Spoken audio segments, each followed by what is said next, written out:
Hey friends, welcome back. Let's chat Spotify today. And either it's your first track or it's your upcoming release, let's give you some actionable tips. And these are the things that we do for data transmission releases and our students in the Artist Blueprint do to level up their Spotify, which then sets them up for the next releases and future releases. If I was new to Spotify as a DJ or dance music producer in 2024, I'd be doing these 4 things to make sure each track, song, release is getting the streams they deserve for all the effort that I'd put into making the track in the first place. The quickest way to get your streams up on Spotify in dance music is getting signed to the right record labels. Using a good record label's audience and Spotify network can help you get your Spotify streams and Spotify monthly listeners up, which will then help you get your Spotify followers up. Getting signed to the biggest record labels in dance music, whether that's Defected or Drum Code or Codex or Glasgow Underground or Hospital Records, in each of those genres, they will all come with an inbuilt Spotify network. At Data Transmission, we spend hours building our Spotify playlist network, from our in-house playlist to the playlist we work with. So on release day, our releases get the best catapult forward on Spotify. Why do we do this? Spotify is the world's most popular streaming subscription service, with more than 574 million users, including 226 million subscribers in more than 180 markets. Yeah, that's a lot of people listening to music. Actually, someone at Amsterdam Dance Event last year said, "I'm not on Spotify, so I don't use it, and I don't tend to bother with it." And I said to him, well, that's cool. What about all the people that do consume music on it and do like listening to music on it? Is that number bigger than you? Well, yeah, it is. It's 573,999 people more than you. So let's start thinking about the people and the people that listen to music. All they care about is listening to music, and they like to do that on their preferred listening platform, Spotify. They don't care whether you're earning from streams, they don't care about rights, they don't care about royalties, they just care about clicking play and listening to music. They like finding new music, they like sharing playlists, they like adding music to their own playlists. They listen at work, they listen in the gym, or when they're cooking, or in house parties in their kitchen.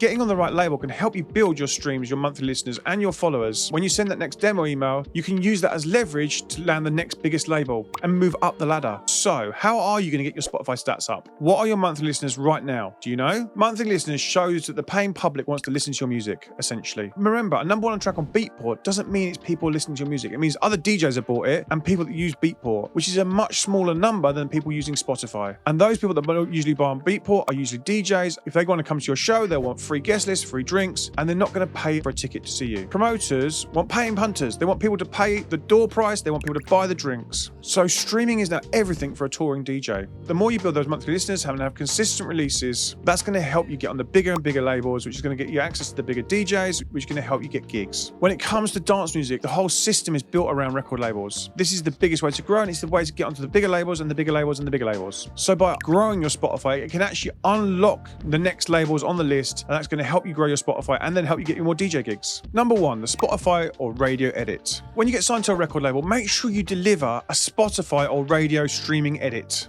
And for most of the big labels, this can fall between 2 minutes and 3 minutes. With that edit, make sure you make it yourself so you know how it comes out. You want to get into the track within the first 30 seconds. No intro drums. People don't like to listen to them when they're streaming. They're for DJs. For those that don't know, a stream on Spotify doesn't happen until you've listened to the first 30 seconds. But also, if they skip in that first 30 seconds, that can put a negative effect on your account, and it can have a negative effect in the algorithm. Also, by making a radio edit, it gives you the ability to pitch your track to other playlists, because other playlists will only want radio or stream edits, not the full tracks in most cases. Number 2, playlists. As a reminder, there are different types of playlists on Spotify. Editorial playlists, you can pitch to these from your Spotify for Artists. Once you've got that set up, you should pitch each release or make sure it's been pitched by the record label. The label might want to do this for you. And these playlists within dance music are usually things like Houseworks and Mint, Massive D&B, Techno Bunker, and you can tell these because they have a Spotify logo in the top left-hand corner. And also, if you click into them, you'll see the playlist is owned by Spotify. I've done a whole video right here on how to pitch your track to editorial playlists. Go and check that out, and I'll link to that below as well. You can still get added to these playlists weeks and weeks after your release, so don't stop promoting your release after the first week. What we're finding now is that the more you drive traffic and more data you drive to Spotify, the more that the Spotify editorial team can then choose whether it's right for a playlist, and then that can get included into a playlist weeks and weeks after the release date. So keep pushing your release and shouting about the release and finding new ways to push the popularity of that release. The higher that popularity score, the more chance it's going to get into more playlists. You might find it gets picked up by an editor for a smaller playlist, and then they test it on a smaller playlist, and then what happens then is it starts to grow, and you get more data, and then it can then get pushed up the editorial playlist pyramid and put into bigger playlists and bigger playlists. It can also get tested in Spotify territories around the world in different playlists as well. The next type of playlist is the fully algorithmic playlist, i.e. Discover Weekly or Release Radar. These playlists are built automatically by your listening habits and my listening habits. It includes the tracks and music you sort of like. These need to get engagements and increase the popularity score of that music. The more playlist inclusions there and saves, and therefore the plays will increase, and it increases the popularity. The next type of playlists are artist and label run Spotify playlists. Like ours at Data Transmission, we're a blog or a label, but we have our own playlist inbuilt in-house. We work with a lot of friends, labels, and artist playlists on a Friday to do playlist trades. We send out an email each week to our friends' playlists of music that are similar to the music we include in our playlists. And these will include our course members' music. Each week we do a playlist push for our course members, and we get them to email their tracks out every time they've got a release to get them suggested to lots of playlists. The idea is we get them included in lots more playlists, which then increases their reach, increases their plays, and increases their exposure to some of the labels that they might want to get on in the future. It really helps our course members then get onto more labels, because essentially we're putting them in front of labels without them having to do anything. And then those labels and artists do exactly the same for us. They send us an email with their suggestions, and we listen to them and see if they fit our playlists. When I speak to DJs in my discovery calls for the Artist Blueprint, which is where I sit down with a DJ for half an hour to discuss what they've done so far, and then also where they want to get to, and to see if that bit in the middle is the course that can help them push forward into this year. Always when I speak to those DJs and producers, it's always I want to get more people hearing my music and more people listening to my music. So this is a big way we use the Data Transmission Network to help our course members and to help artists get more people listening to their music. And if you want to learn more about the course, the Artist Blueprint, and jump on a discovery call with me and find out the ways that the course can help you as DJs and producers grow your social media, get signed to the biggest labels, and get more DJ gigs, then let's jump on a call to discuss it. And the link to do that is pinned in the comment and pinned in the description. I'd love to jump on a call and speak to you more about it. The big one when it comes to playlists is to make your own playlist and then support your friends and other artists around your size, and give your friends some love when it comes to their music as well. By making your own playlists, it allows you to control the streams on release day. It allows you to push the releases within your own fan base on Spotify. You can put your own track to the top of your own playlist, which might have 1,000, might have 10,000, might have 100,000 followers. And that's going to massively impact the release of that music. When you make your own playlist, add other small artists like yourself and research great music within your genre. Support artists that are a little bit bigger than you, and then tag them when you shout about it on social media. Build a playlist that you want to listen to in the car, or listen to a kitchen rave, or at the gym, because if you do that, other people will want to do it as well. If you go into Spotify and search for other playlists in your genre, you'll find there's thousands and thousands of them. And these user playlists are all playlisting music similar to what you're making, and you can pitch to these playlists. You can find them by searching the name of the owner of the playlist on social media and dropping them a message. You can definitely reach out and suggest your tracks to them. Please note, never pay to be in a playlist. It goes against Spotify's terms of service, and it's just not going to help you in the long run. It's going to cost you a lot of money. Also, there are plenty of users in our Discord that have their own playlists, and you can do playlist swaps within our Discord. And if you're not part of our Discord, then again, I'll link to it in the description. Come and join our Shedhead family in the Discord.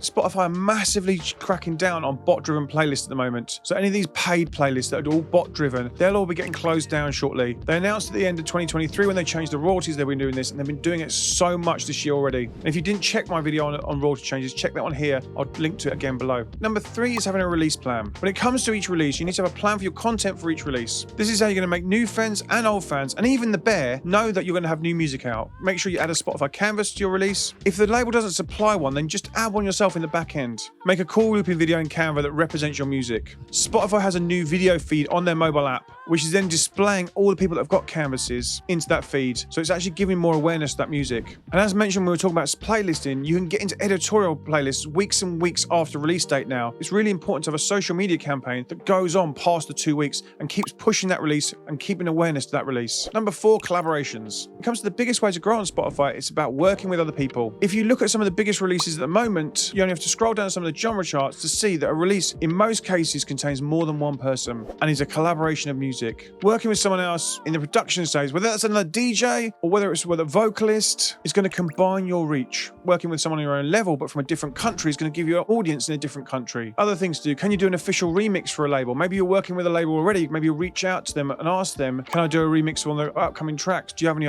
options? Asking labels you've already released on, and then gives you that opportunity to then speak to the label and continue working with them and building that relationship with the label long term, and it will potentially give you another release. These points are obviously all aside to having a banging track, which you've already spent hours and hours working on. You've maybe dropped it into one of our weekly demo feedback sessions that happen on Mondays and Wednesdays at 1 p.m. UK time. You've had those extra ears from me and Loz listening to it on a weekly basis to see whether you can make some little fine tweaks to make it even better. And if you've not jumped into one of those yet, you can do it by joining the Discord, which again is linked in the description. Come and join us and be a Shedhead, and join us live on YouTube Mondays and Wednesdays from 1 p.m. in the UK. If you need help getting signed to the next record label or getting signed to any record label, you need to check out this playlist, which talks about getting demos signed to record labels in any sense. There's a whole playlist linked here with loads of examples on how to get signed to record labels. Go and check that out next. Before you jump over there, if you've enjoyed this video, please give it a like, please subscribe to the channel and become one of our channel family. I've been Graham Farmer, and I'll see you in the next video. Cheerio. I'll see you over there.